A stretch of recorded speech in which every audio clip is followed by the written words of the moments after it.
Hey, Crawl Spacers, welcome to our October recording of Spider History.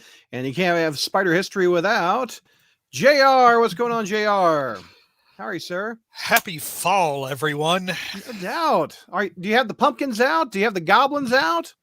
Well, not yet, but Yeah. not yet, but that's coming soon. Go down to the local garden shop or whatever, and get a bale of hay and a bunch of pumpkins and There gourds and you everything go. else. Some pumpkin bombs. Do they explode in your front yard when the kids run up to the front yard?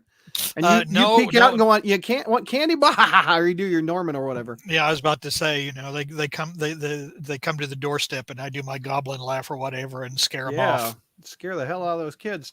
We have 9 people watching. What's up, Superior Squid? We have Hornacek saying, I must be seeing things. 3 Spider Histories. Yes, we are recording the rest of 2021 in one night. But yes. Mr. Comics 89, Brad and JR, good to see you. What's up, Mr. Comics? Nick White, this is I teach high schoolers, as you know, and this is the new phrase. Let's go, JR. Let's go. Where we go? Okay. All right, never mind. Why? How is that new? How is that? Well, new? I don't know. They commonly say that. Like, all right, let's go. Let's go. Okay. I mean, right. yeah. It's right over. Yeah, well, I mean, we were saying let's go when I was a kid. How was it new?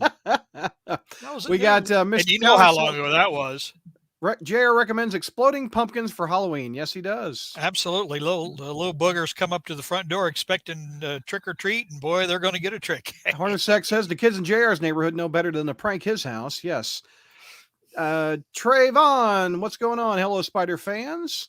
And my man Chris says, good evening. What's up, sir? All right, JR, we are headed back to October 1981, right? The very last issue from Denny O'Neil. Boom, which you're pretty happy about, I imagine. Well, yes, I was. I certainly was at that time. Yeah. This is his last full issue. Yeah. In issue 222, Bill Mantlo wrote the story. Yeah. Actually, in issue 223, O'Neil plotted it, but I think J.M. DeMatteis did the script. And then in issue number 224, we had the arrival of Roger Stern. One of the best runs of Spider-Man of all time. And a new era was born. One of the greater ones. So, but man, 40 years ago, I tell you, 1980. Oh my gosh! Wow, I was in the first grade in 1981. What were you doing in 1981? 1981, I was entering Indiana State University as a freshman. That is one reason why I selected October 1981 to commemorate not only me going into college as a freshman, but also Spencer. Nice. We took him to college. We took him to Eastern Michigan at the end of August, and 90-degree weather and no air conditioning in the dorms. Oh, did they not turn it on? I mean, what happened? Oh, they don't have They don't have air conditioning in most of the dorms. What? You got to get a window unit or something?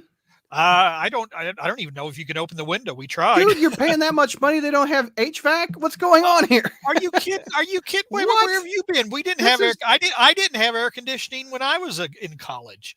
Most of these older dorms do not have air conditioning. Well, I'm going down to Walmart getting a air unit or something. Yeah, it's only in the last few. It's only in the as colleges have been building new dorms, they've been putting AC in them. But particularly in like Michigan and Northeast Ohio, where you really didn't, where like they said, there's three, like Jeff Foxworthy said, there's 3 seasons.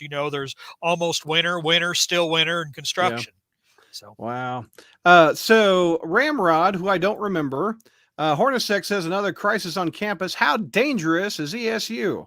Well, Hornacek is probably referencing the cover of, I believe, Amazing Spider-Man number 68, where the subtitle was "Crisis on the Campus." This is just merely "Crisis on Campus" without the article. Right. So, but this is a brand new crisis.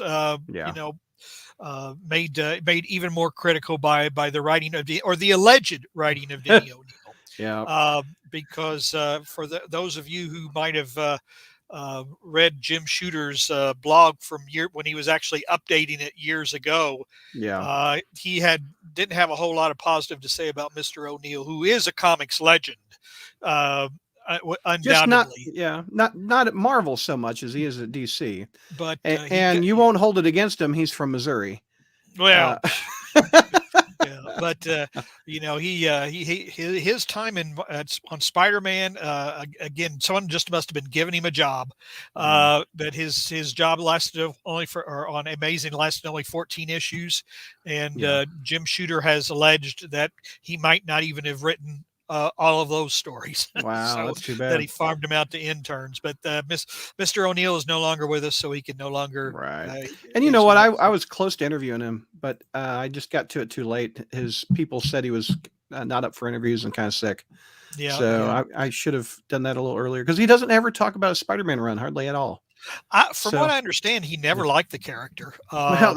He never was a fan of the character. Again, I mean, he was very honest about, some personal challenges in his life. I think he got this job, and I'm just speculating. I mean, I think he got this job out of who he was. He needed a job, and of course he had a name, but he had no interest in writing Spider-Man. Well, let's get to the book. Let's get to the book. Ramrod. And boys and girls, let me tell you, my prep time was pretty minimal, so we are just going to wing it. I mean, right here, but I shall always. If you winged it, no one would know, because your winging is better than some people's prep. But as you know, though, even if I'm going on the fly, everything is the truth. Nothing is made up. I wish George could be here to say you're making that up. Okay, go. Let's go. Spider-Man. All right. Spider-Man is swinging on campus because the dean wants to talk to him. And of course, when the dean wants to talk to Peter Parker, it usually means something about Peter's grades and lack of attendance. So anyway, Spidey swings into ESU, changes Spider-Man, and changes to Peter Parker, and he overhears an argument between the dean and yet another individual that we've never heard of before and we'll never hear of again, a Dr. Kissick, who is been denied a promotion because he hangs around shady characters. Well, one of the things that he's known for is creating poisons.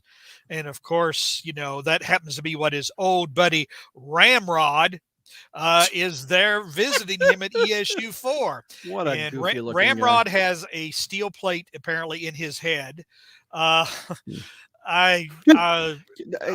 it from Hammerhead. Hammerhead has the same deal. All kinds of unpleasant imagery is coming to mind with a name like Ramrod. Needless to say, Cousin Eddie have a similar deal? And Lampoon Christmas has got anyway, go ahead. Cousin Eddie's in Crazy Randy Quaid. Yeah. I don't know. So anyway, but Dr. Kissick leaves, and then, finds Ramrod waiting for him. And of course, there, shenanigans are going to happen. And the dean, of course, wants to talk to Peter about, about his slipping grades and lack of attendance. And, you don't want to imperil your teaching assistant job because, as you know, Peter is a teaching assistant at good old ESU. Yep. So, Peter gives him one of those mealy mouth, oh, nothing's wrong, even though, he's worried about Aunt May's health, and he's worried about his relationship with Deb Whitman because that is kind of an on-again, off-again thing. And we'll talk more about that next month when it comes to its bitter resolution. But anyway, there's Peter's spider sense goes off and he has to change to Spider-Man, and there's our old buddy Ramrod just like hanging out. Just walking on campus. Yep. It's like, what the heck is he going to do? And actually, Spider-Man apparently met him in an old issue of Daredevil. Oh, okay. So, which, of course, Ramrod, that metal plate in his head makes him utterly a man of steel. He's a cyborg with super strength and speed. He's the Marvel version of the Man of Steel. Okay. I guess. It's like, it's like you said, Hammer, he must be Hammerhead light. Well, he's Hammerhead's cousin. Yeah. Yeah, of course, Spidey exchanges a bunch of bad jokes with him, and this is not a flattering look what he does to Ramrod with this move. This is not very flattering. Yeah, is there an ugly convention in town? So anyway, they exchange a few fisticuffs, and Ramrod creates a distraction by knocking over a statue. And of course, Spider-Man has to save civilians, and Ramrod gets away. So Peter goes back home, and he's confronted by his neighbor, Mr. Pincus. Now, Lonesome Pinky, what's up? Pinky. Now, you remember, boys and girls, Lonesome Pinky was an invention of Denny O'Neil, or whoever he farmed out the stories to. In earlier in the run, whenever Peter, was in his room trying to get some sleep or anything, concentrate or anything like that, all of a sudden he'd hear this horrid country western singing going on, just absolutely horrid. And of course, we never saw this person for a while, and Peter kept, trying to figure out who it was. And of course, he always said, well, there's this big redneck looking guy in a cowboy shirt or whatever. He must be the singer. Boy, I just wish, my neighbor was this quiet little stereotypical Jewish guy. He might have said. Well, it turns out that the little stereotypical Jewish guy was indeed the Lonesome frustrated Pinky. country western singer. And also, if you play the PS4 game, Lonesome Pinky is referenced in that game.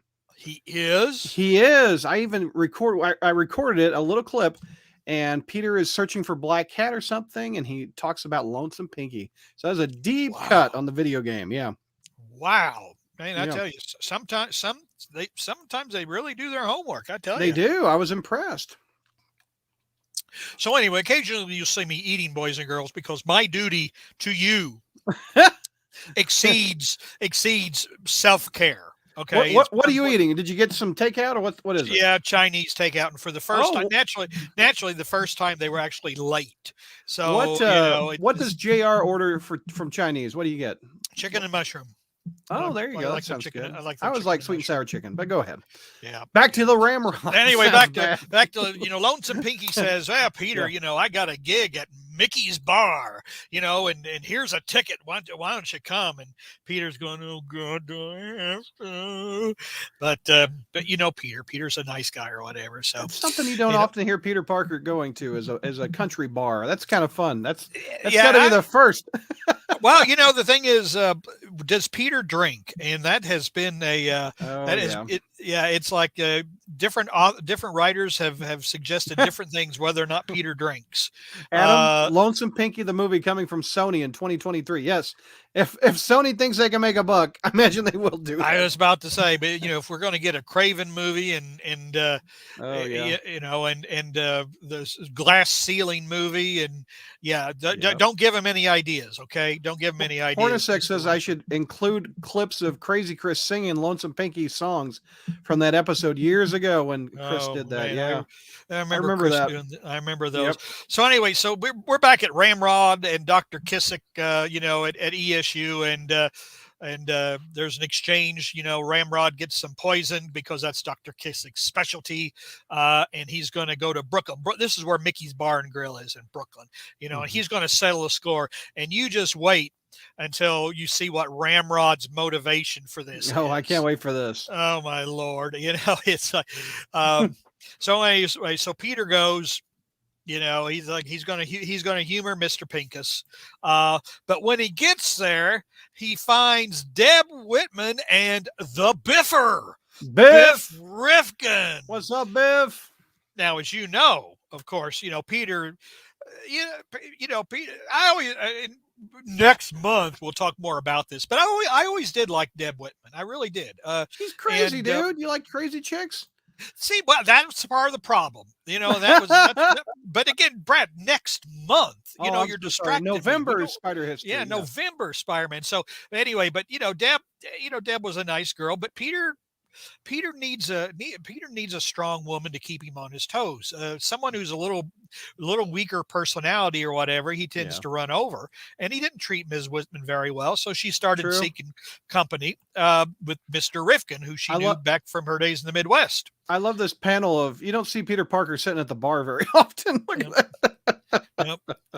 There you go. So anyway, so he sees he sees Deb and the old Biffer and just thinks that his luck just can't get any better. And then Lonesome Pinky starts singing. Yeah. And I can't. Here we go. Here. Yeah, we'll do it together. That's why I was singing these honky tonk blues, and also minding my P's and Q's. I think they wouldn't let me ride the range because I had a bad case of the mange. Get it? Well, of JR course, and the Lonesome Pinky duet. Yeah. So anyway, Lonesome Pinky is he's not very popular. Put a bag on it, sink it someplace. He'd have to be twice as good to be rotten. And of course, Pinky he knows when the audience just isn't feeling him. Yeah. Peter's face palming with his beer, or is that a beer? I don't know. I don't know what that is. That looks like a urine sample. Either that or like raw egg yolks or whatever put into to drink. But Peter's spider sense is going off. Something's wacky, and apparently, it's the poison that was put in the drinks at Mickey's bar. No. It's making everybody wacky, and it's like it's going to. They're all going to act crazy for about an hour, and then they're going to die. Oh no! All right. Well, so everybody's going bonkers. So Peter changes to Spider-Man. Wait a minute. Talk about where he changes. This is like a Superman move. It's in a phone booth. He goes to a phone booth. Denny O'Neil. This isn't Superman. He says a phone booth. Not even I'm that corny. Mm-hmm. But boys and girls, I dare you to try to find a phone booth these days. You can't, dude. Oh man, can you even find a payphone these days? Very rare. Very rare. I found one in Pittsburgh, and I had to send my daughter a picture of it. Say, see, they exist. They exist. Yeah, but I always think of Adventures in Babysitting. That's where a homeless guy urinated or something. I don't know. They're not the most clean places in the phone booths, especially with COVID and everything. You don't want to touch that receiver. It's you just turned this really gross. That's why phone booths are bad. I don't like phone booths. It's like what about Doctor Who's police box? Can you imagine? Oh yeah. Anyway, but so anyway, he changes to Spider-Man in the phone booth, and he starts. He's in a bar fight. Yeah, he's in a bar fight. He doesn't want anything to happen to Deb, Yeah. But Lonesome Pinky comes out of the John, and Mickey the bartender says, "You got to do something. You got to sing something to calm the crowd down." It's like, oh my gosh, look at little Pinky, poor guy. I'm not so sure why the bartender thought that, considering he got booed off the stage, that all of a sudden now he's going to quiet the crowd. It's up to you, Pinky. Calm him down. But all of a sudden, but Pinky takes the stage, and now we can't even make fun of him because the song is different. It's not of plains and prairies. No, it's of hate-filled voices shrieking in tenement halls, of the hostile stares of lonely strangers, of standing alone on a street corner in the coldest night of the year. It is plaintive and pained and quite beautiful. There you go, really? Pinky. Get it. Get it, Pinky. This seems to be working, and he mesmerizes the crowd. Well, Spider-Man figures, well, if these people have been poisoned, then there's, I know the guy to go to for the antidote. Nobody knows more about poisons than Dr. Kissick. Who we just met. And, of course, Spider-Man said, Spider-Man discussed the situation, and Dr. Kissick says, "Oh yeah, Amrod forced me to do it or whatever. But I prepared an antidote in a university lab. See, I already got an antidote. How convenient. I got the antidote right before the comic's over." Yeah. So anyway, Spider-Man takes the antidote, and he rushes back to Mickey's bar, and but Lonesome Pinky, he can't. He's running out of gas. His voice is getting hoarse and it's getting weak, but and he's sweating. He's almost got the Norman Osborn crazy sweats, and so Spider-Man, he swings back to real quick. Look at this panel. This girl is in love with Pinky right here. Look at her. She's just in awe of the Pinkster. Well, who wouldn't be now? I mean, his song is plaintive and quite beautiful. Well, why don't we have a Lonesome Pinky? What's the disco guy?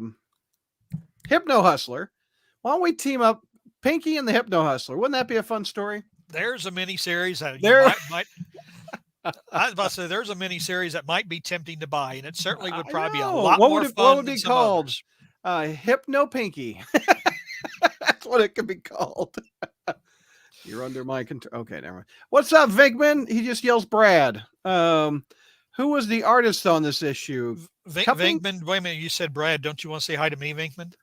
Who was the artist? Alan Kupperberg, pencils. Jim Mooney, inks. Jim Novak, letters.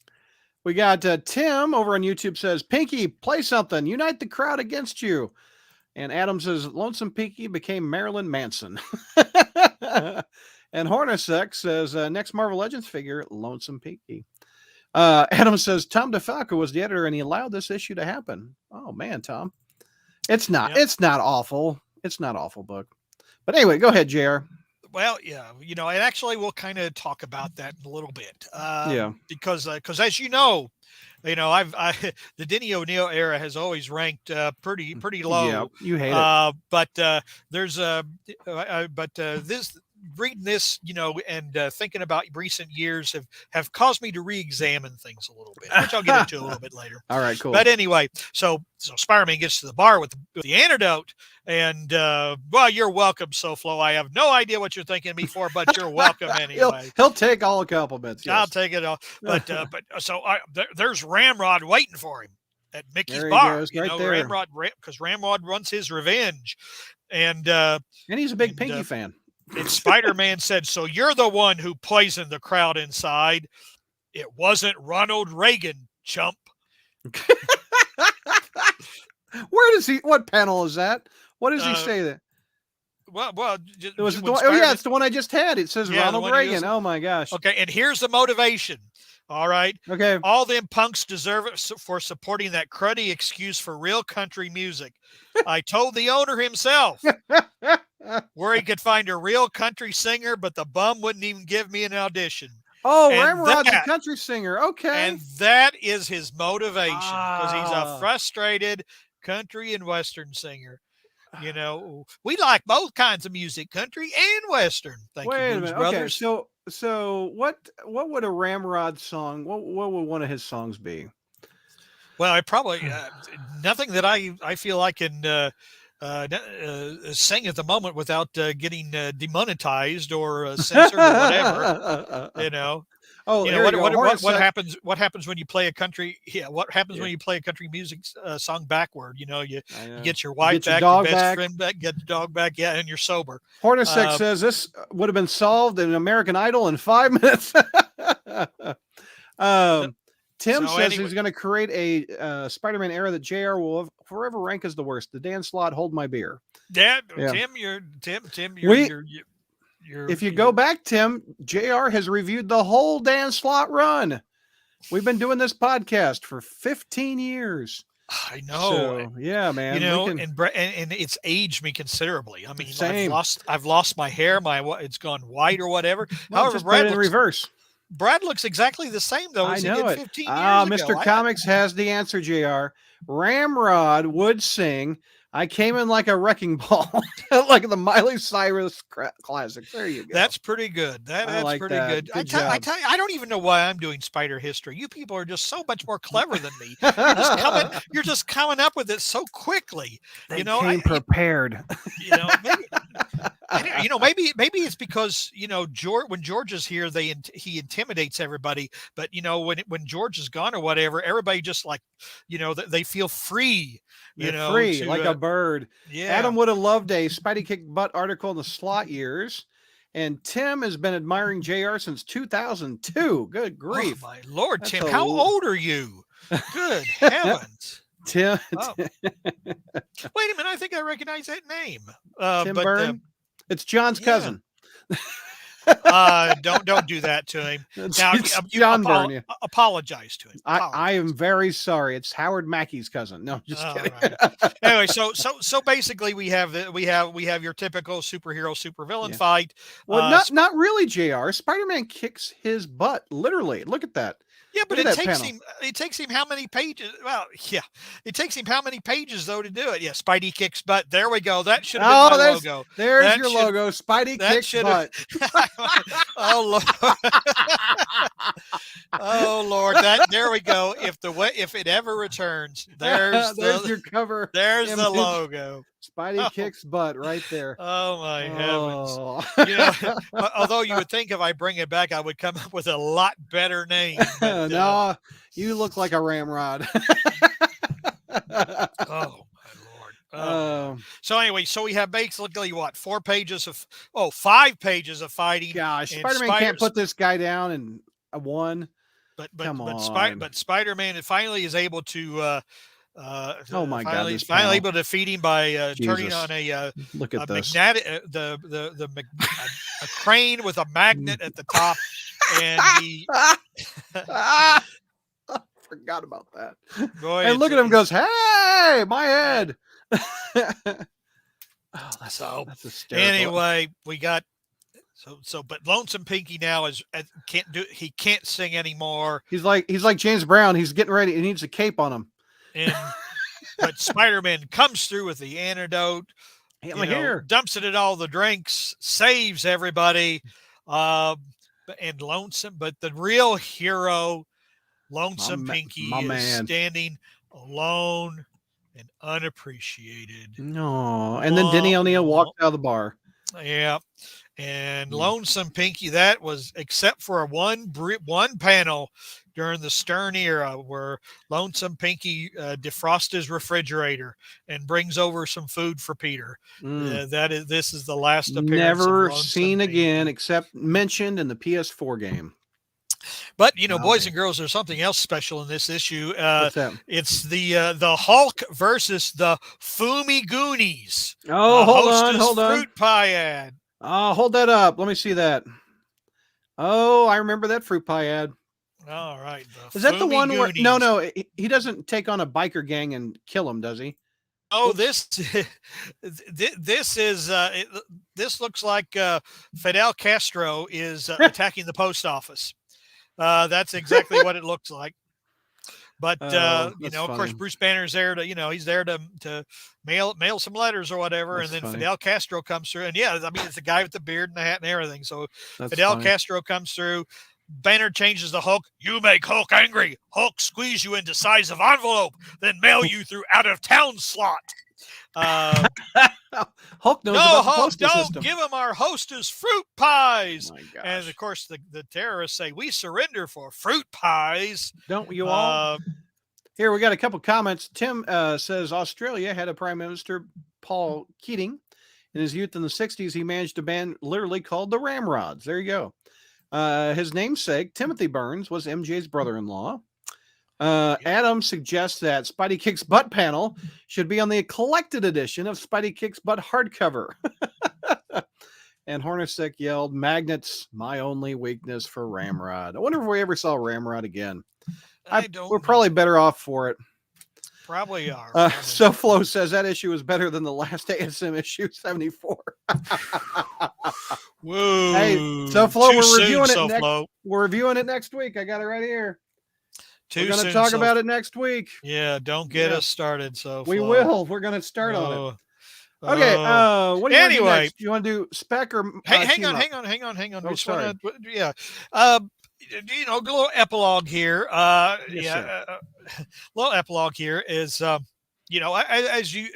those of you who've been around and reading my articles and listening to this podcast for many, many years.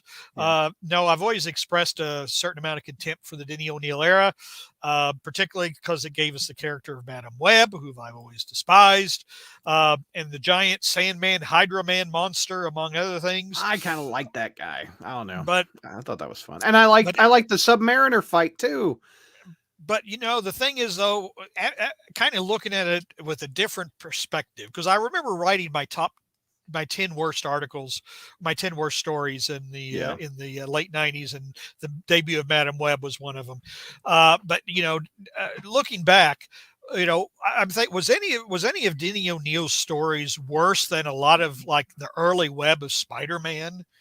because those were a lot of those were atrocious. And then, of course, we had Brand New Day. Yeah. And, there's nothing I like that story better than Shed. I like that story a lot better than Shed. I was about to say, I like that story better than that hard to read Spider-Man Deadpool team up that Steve Wacker says was made for him. Yeah. Well, that was the art. The artist. The art. Worked for him. Man. Yeah. I'll take Ramrod and Lonesome Pinky. I like that one. I mean, the last 25 years has had some ups and a lot of downs for Spider-Man. It has. And I can honestly say that the Denny O'Neil stories probably wouldn't even crack my worst list anymore, because we've seen some real, not only real stinkers, but just real stories that disrespected the character and its history. And Tim Byrne says that I'm old enough to remember when JR talked about how his children enjoyed My Countrymen, the Wiggles. The Wiggles, yes. My son, my daughter was a little bit too old for the Wiggles, but my son was a big Wiggles fan. And actually, we used to, when he was just a little toddler, sit in the recliner and play Wiggles videos. The show my daughter liked at a young age was called Yo Gabba Gabba. And I had a soft spot in my heart for Yo Gabba Gabba. We actually saw him in concert up in Kansas City. So, one of the songs they sang was Wiggle, Wiggle, Wiggle, get your wiggles out. Wiggle, Wiggle, Wiggle, yeah. Wiggle, Wiggle. Okay, I'll stop. Hornacek says the Mud Monster was worth it because the experience caused Sandman to reform for many years. I would agree, Hornacek. Well, that is true. It did have an impact. It did have an impact. Adam says, I think part of at least Denny O'Neil's run was short. Yeah, that's true. I think part of the problem, though, definitely was that his run followed Marv Wolfman's superb run. Well, he was the middle of Wolfman and Stern. And put against those two. I mean, come on. Yeah. Well, I mean, and Marv Wolfman had several subplots going, and O'Neil just trashed every single one of them. Yeah. But probably in all fairness, he probably had no idea. I think Wolfman left when Jim Shooter came on because Shooter eliminated the whole writer-editor thing. And, and a lot of times when the inmates are allowed to run the asylum, they resent it when somebody actually comes in and tries to manage. Speaking of Mr. Wolfman, he has agreed to do an interview. I know. That is coming soon to the crawl space. What do you want to do now? We got 28 minutes left of this show. You want to do Spec or how many minutes we got? 27 minutes. Oh, well, let's do Marvel Team Up, which unfortunately has been given Suck it, JR. All right, let's do that one. And it is loading. Give me 1 second. There it is. Got a beautiful looking Bob Layton, who was doing Iron Man at the time, cover. That's pretty cool looking cover. The Menace of Magma. Yeah. If Spider-Man was professional wrestling, Denny O'Neil would have been a transitional champion. So it's Tim Byrne. There you go. Unfortunately, I'm not up on my wrestling lingo. So. Yeah, if George was here, he would understand that reference. The only wrestling I've ever seen was Hulk Hogan. So who is this? The Magma? Have we seen Magma before? I don't remember Magma. I'm trying to remember. This is like villain 2 of 2 that we're not going to see him anymore. Who was I'm thinking, and I could be wrong, but was Magma the guy who remember the whole month without a Spider-Man? Where they tried. Adam just mentioned it. Is this the guy from the Web of Spider-Man story that? There you go. That may very well be it. That's what I was wondering. Well, anyway, the story starts off with an earthquake. And of course, as we, Peter obviously forgets his Marvel Team Up history because he doesn't think that Manhattan would have earthquakes. He forgot the infamous Marvel Team Up number 28. Is that Hercules? With Hercules. Good God. He moved the whole island of New York, didn't he? Yep. We got Trayvon and King Hillbilly says this was their first Spider-Man comic ever, which is kind of cool. That's neat. Well, I mean, and of course, now that Iron Man and Spider-Man are joined at the hip now in a father-son relationship, according to the MCU. I mean, how fortuitous that this was your first issue. There you go. Connected even in 1981, 40 years ago. Yep. So, well, anyway, of course, Peter goes to the Daily Bugle looking for an assignment, and he finds out that Tony Stark has taken an interest in these tremors, because, Stark science, science is everything or whatever. So, and so Tony is explaining a long a long range sonic strata scanner, and with so with what's he scanning for? Like scans for earthquakes, I guess. It looks like he's got a dryer vent on the end of this thing. Look at that thing. Is that Obadiah Stane over there on the bottom right? It certainly looks like it. I built Tony Stark built a dryer out of a box of scraps. Out of a box of scraps, yeah. And apparently Lois Lane is there at the is there at the is Lois Lane there? Conference. Well, I mean, he says that's correct, Ms. Lane. The machinery bank Lois you Lane. see is a, so yeah, the machinery bank you see is a long range sonic strata scanner. So basically, she must have asked him the question. Oh, Mr. Stark, is that a long range sonic strata scanner? Well, yes, indeed it is. Why, yes, it is. Well, thank you, Miss Lane. Thank you and the Daily Planet. Yeah. Yeah. Well, anyway, another tremor starts, of course, and of course, Tony Stark, he has to run off and find his bodyguard, Iron Man. His briefcase, yeah. Yeah, his briefcase. How does he fit the whole suit in that briefcase? But anyway, so Peter goes to John. Pym particles. Oh, of course. Peter goes to the. Wait a minute. I thought that Pym wouldn't let I spent my lifetime not wanting to give my research to one Stark. What makes you think I'd give it to another? That's Michael Douglas. Anyway, so Peter changed to Spider-Man just in time because the scanner is about to be wrenched from the wall and fall on everybody. Look at those dryers. It's falling everywhere. Look at that dryer. Yeah, but Iron Man shows up and he and Spider-Man save the day. And Iron Man says, well, actually I've kind of I figured out, where these things are coming from. Oh no, wait a minute! It's actually a bearded scientist said, "I can't find Mr. Stark. He must be checking on the damages." Wink, wink. But someone should take a look at these readouts, and of course, the readouts show that the tremors are coming from down under the earth. So it just so happens that at Stark International, they have a turbo bore. What is Iron Man's grabbing Spider-Man's butt here? There's a theme in these two issues. There's butt kicking and what is up with that panel? You're the only one who probably sees that.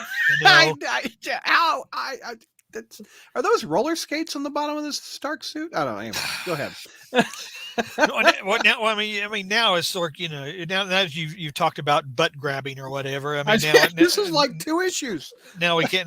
The palate can't be cleansed. So, but anyway, it just so happens that there is a turbo bore. I thought. Look at that. That's so lame. That looks like a toy just made for a Spider-Man. A turbo bore. That's what this book is, a turbo bore. I was about to, there you go. Took it. So anyway, Iron Man turns the turbo bore on, and he and Spider-Man go to the center of the earth or whatever, a mile down. And anyway, they're met by a group of these guys. Goons. Look at that. This is making fun of the turbo bore. Oh, the turbo bore is look at this thing.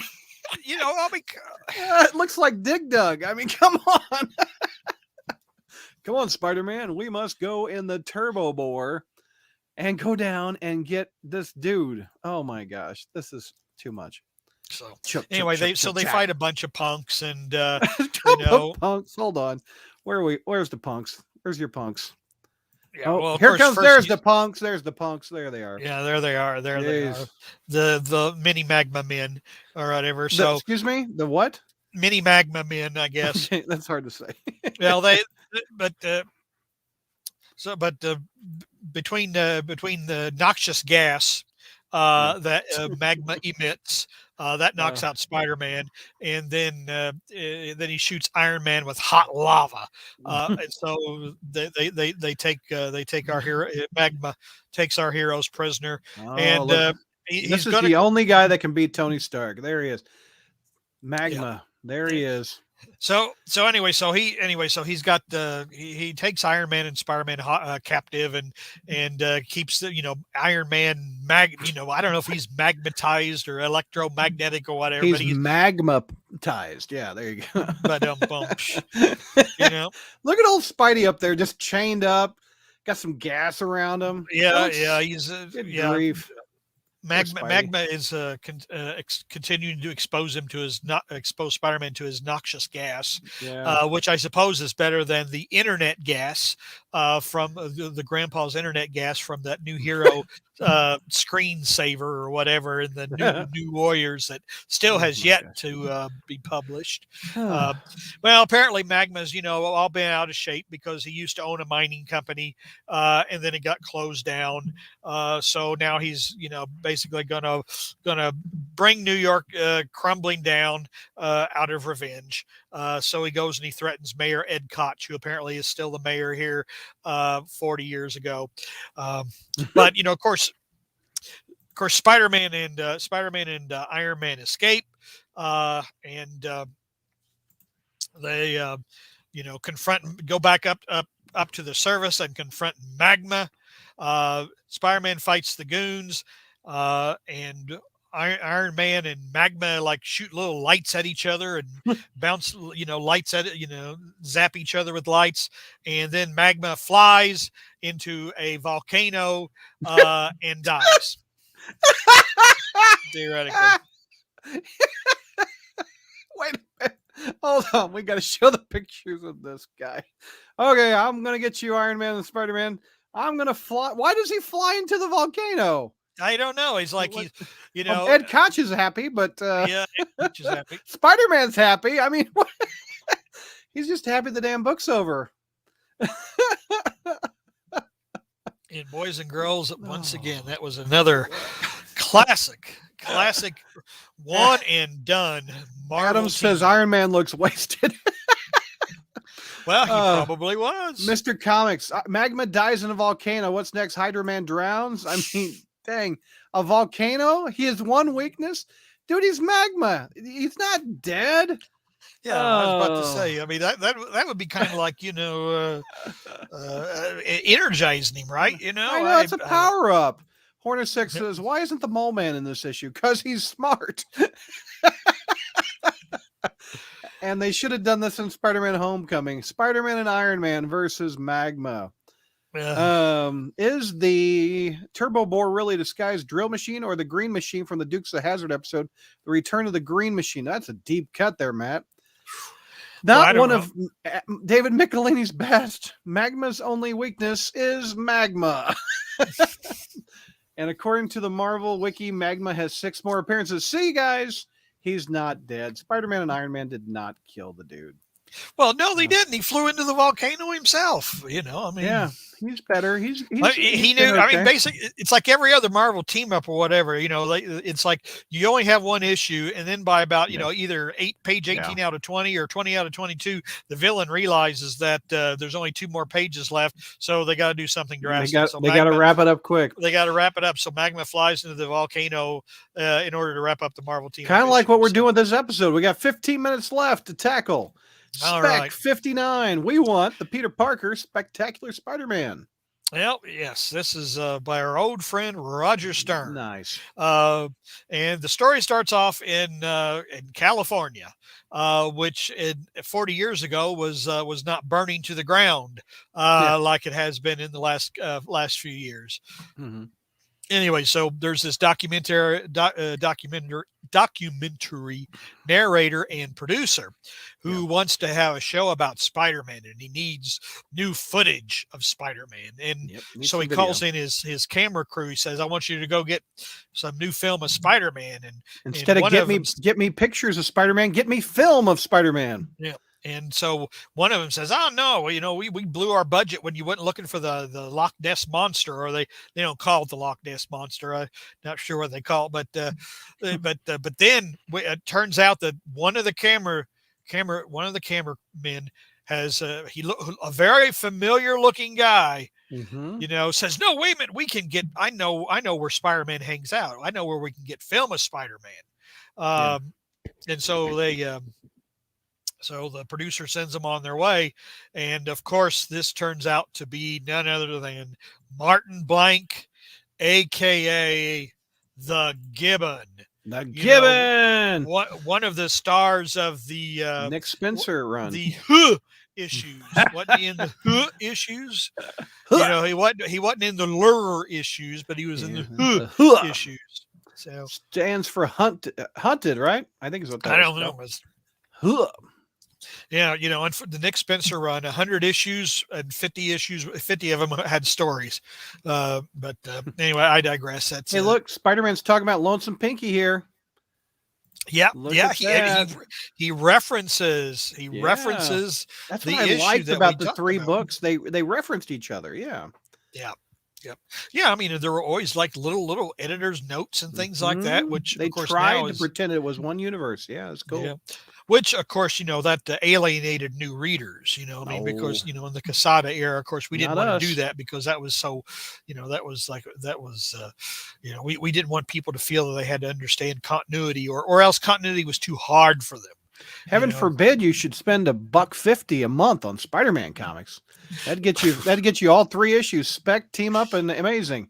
Yeah, it would have back then. That's for sure. That's right. 50 cents. Each of them were 50 cents. Adam goes, ASM 74 should have been a issue. I tell you, Adam he's coming up with them. ASM 74, That's pretty good. Well, that's when you saw the price at $9.99. Oh my God, $10. Oh gosh, add some tax in there. That's $11 comic. Oh, good. I was about to say, I was thinking, man, maybe Spencer would want a copy. My Spencer, not Nick Spencer. My Spencer would want a copy of it. And then I flipped through it. It's like, no, he ain't gonna want this. No. But that's for next week. That's for next week's review show. Yeah, we're wrapping up 2021 now. Yeah. So anyway, Martin Blank, of course, is we first met the Gibbon back in Amazing 110, 111 when he was a stooge of Kraven the Hunter, and Kraven's, gave him a power up and sent him after Spider-Man, and of course, Spider-Man beat him, and so Martin Blank has been itching for another confrontation. Yeah, another confrontation with Spidey, but.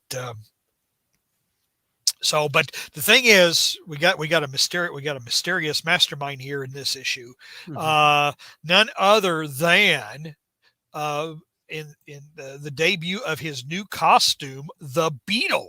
The Beetle in his now was he one of the lethal foes of Spider-Man? Yeah, I think so. Yeah. Okay. But, this is the Beetle costume that is the more modern one that's still around, I think. Yeah, I believe. Because the other one didn't it have like suckers on it, the Ditko one? Well, he still has. I mean, if you turn the page. Okay, hold on. You still see that he's got. Oh yeah, there's the suckers. Yeah, he's still got suckers. Yeah, but and that just looks gross what he's doing. It kind of does, doesn't it? It just really looks. I'm getting it off that page. Yeah. Yeah. That was very uncomfortable or whatever. I mean, at best you could say, what is it? One of those Chinese. Those finger things. Can't get your middle finger. Yeah. Right. Finger puzzles or something. So anyway, the Beetle, the Beetle has been up to no good because when Spider-Man fought the Ringer in the previous issue, the Beetle had outfitted the Ringer's costume with all kinds of data collecting sensors, and so now the Beetle has run all the by using these sensors he collected information on Spider-Man's moves and how Spider-Man fights and everything, and so he should be able to anticipate. Yeah, he should be able to anticipate all of Spidey's moves when he doing fights a similar thing that Taskmaster does. Yeah. Yeah. So, but so anyway, so Martin Blank and his buddy are in New York, and they can't find, they haven't found Spider-Man yet. Spider-Man and the other guy wants to give up, well, Martin is determined to, to continue to look out for Spider-Man. And let's see here, an inconsequential meeting with Phil Chang. I don't know if you remember Phil Chang. He was first introduced in Amazing 183, I believe, in the White Tiger storyline, and he also became an assistant teacher at TA at Empire State University, and wound up working for Parker Industries. Yep. Now, anyway, so Spider-Man. Remember, Spider-Man happens to see a couple of well-dressed, what he thinks are goons, hassling this college student that one of his own college students, a guy by the name of Greg Salinger. And he likes Greg, and Greg likes Peter Parker. Greg thinks that Peter has the soul of a poet. So, he doesn't know why these guys turn out to be FBI. Who are hassling Greg, and we don't know why they're hassling Mr. Salinger, except that Greg says he's thinking to himself, "They're fools, just like all the rest, blind, insensitive fools." Well. Okay. All right. In issue, we find out later in later issue in Amazing Spider-Man that Mr. Salinger is none other than the Fool Killer. Okay, there you go. So anyway, the Martin Blank changes into the Gibbon when Spider-Man shows up, because he's going to settle a node. So he's going to settle a node score with Spider-Man. His partner called him a gorilla earlier, and Martin took offense to that. And so now it's like, well, you don't want me to call him you don't want me to call this a gorilla suit. So what should I call it? A Wookiee suit? Which is mildly amusing. So the Gibbon decides that he's gonna attack Spider-Man, fight Spider-Man, and Spidey is just having none of it. Like, look, I kicked your butt before, I can do it again. You're no match for me. Why are you going to embarrass yourself? And basically, Spider-Man clocks him. Pretty well.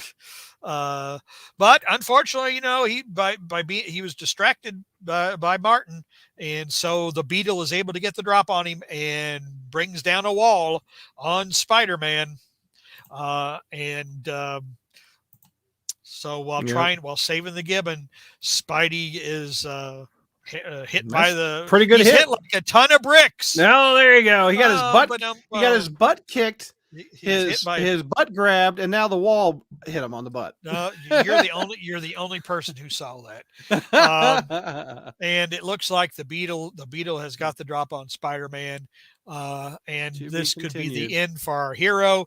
It's resolved the next issue, Beetlemania number 60, which was a double-sized issue. Yeah, a double-sized 5th anniversary issue. And boys and girls, you had to pay 75 cents for this. Cool looking Frank Miller cover on the top of that, and you could win that bike. Yeah, a Formula 10 speed racer. Ooh, there you go. We're taking up anyway, this story. So this issue not only, of course, finished off that story, but also did a retelling of Amazing Fantasy number 15. So. Yeah, gotcha. So as we ask at the end of every Spider history, was this a good month for Spider-Man, October 1981? Well, it was an average month. A mediocre Amazing story, a mediocre Marvel team up, and an okay Roger Stern Spectacular Spider-Man story. Yeah. So, and one of the things that Roger Stern actually did during his run, I mean, I referenced The Ringer, but he brought in a lot of villains that Spidey didn't usually fight. I think, he brought in Moonstone, one issue, and the Smasher or something. And, but anyway, there were, had Spidey square off against a number of villains that you usually didn't see Spidey fight against. Yeah, so. That's cool. A couple questions real quick, then we're going to wrap up the show. We're going to go into the future and record November 2021 right after this. So if you got a couple questions, we got about 6 minutes left of this show, and we will wrap it up. Someone wrote that I think it was Adam. Adam didn't really like the Stern run on Spec. When he got on Amazing, it was like the handcuff was off of him. He could do stuff, and he didn't have to play second fiddle in a satellite book. He really could drive the bus. Yeah. Well, so, and two. I mean, I know what you're saying, Adam, because it's like anything else. Sometimes, you when you first read these stories, wow, that was great, and then you look back, like in this case, almost 40 years later, and you say, well, that really wasn't that great. It was just okay. Yeah. But kind of look at the context of the times, because at the time, as you know, Denny O'Neil was doing Amazing, which was a huge drop off from the Marv Wolfman era. So really, Stern's Spectacular Spider-Man was the A title then. Yeah. I mean, it was, you look at it now and you say, well, what's so impressive about some of this? But compared with what we were getting in Amazing, it was worlds better. We got a few questions and we're going to wrap it up. Brad and JR, have you seen Venom, Let There Be Carnage yet? JR hasn't seen the first Venom movie, if I remember I haven't correctly. seen the first Venom movie. Have you seen it, Brad? No, I haven't seen it. I'm probably going to go on a night when it's not so crowded. One thing I like about getting tickets on your phone, you can see where there's people next to you. I don't like people next to me in the movie theater, especially with COVID. And so I'm sure they appreciate that as well. They probably don't want to be anywhere near you either. I'm probably going to go on like a weekday or something like that, and I want to see it. Yeah, I've had several people text me that, dude, stay for the after credit. I'm like, oh, okay. Yeah. I've been spoiled about it though. Spencer, I won't spoil it for you. Spencer, no, I have. I already know what happens. Oh, you know what? Well, we won't spoil it for our audience. Yeah. But my son saw it. He saw it, and he said it was meh. Which what did he think of the first one then? Yeah, but he thought the first one was less than meh, which surprised me, because Spencer is a lot more. Obviously he's 20, so he's in the target demographic. Yeah. And so, things that me being the old person has no use for, he says, well, you're just being a contrary old coot, a cantankerous old man, but like, for example, he liked Shang-Chi, and I want absolutely nothing to do with that movie. I haven't seen that one. I'm waiting until next month when it's on Disney Plus. I'm just trying to figure out how the actor has forgotten all about Bruce Lee and Jackie Chan and Jet Li and everything else, when he basically claims he's the first Asian, hero in a movie. Speaking of Spencer, Mr. Comics wants to know what Spencer's favorite Spider-Man character is. Spider-Man. Oh, there you got him. But this is a long one. If you could give grades for years since 2007, what year would be the best and what would be the worst? Oh my gosh, Tim. No, I couldn't tell you. I couldn't either. I couldn't either. I mean, it's in fact one of the, for many reasons. I mean, like I said, I stopped writing because, one is I found out like I said, when I first started writing, I felt like I was doing something unique. But as the years went on, it was apparent a lot more people were doing what I was doing, and like that, all you got to do is look at the crawl space and see all the articles. But anyway, I also found out that, like, in the years past, I was, when I stopped writing, I found out that I found out that I was doing things that I should have been doing years ago when I was writing. So I kind of had to readjust some priorities, but also part of it was just because of the Brand New Day era. I mean, it's like, what challenges are writing? Like, every year sucks, every month sucks, Plus, we started doing the podcast, and so really, it almost kind of, Brad essentially kicked Spidey Kicks butt to the curb. So. On that note, I'm the Spidey Kicks butt killer. We will be back in wait a minute. Don't you have a didn't somebody give you like 79 cents with a weird symbol by it? Yeah, I don't know what that means. Oh, well, that's a pound. He probably gave you $1. He gave you an American. That's not a super chat. It would have appeared at the top. So maybe he did. I don't know. But thank you for the Is that a dollar in the U.S. or? I don't know. I always thought the pound was more than a U.S. dollar or whatever. But no. But thank you anyway. Thank you for we will be back in just a second.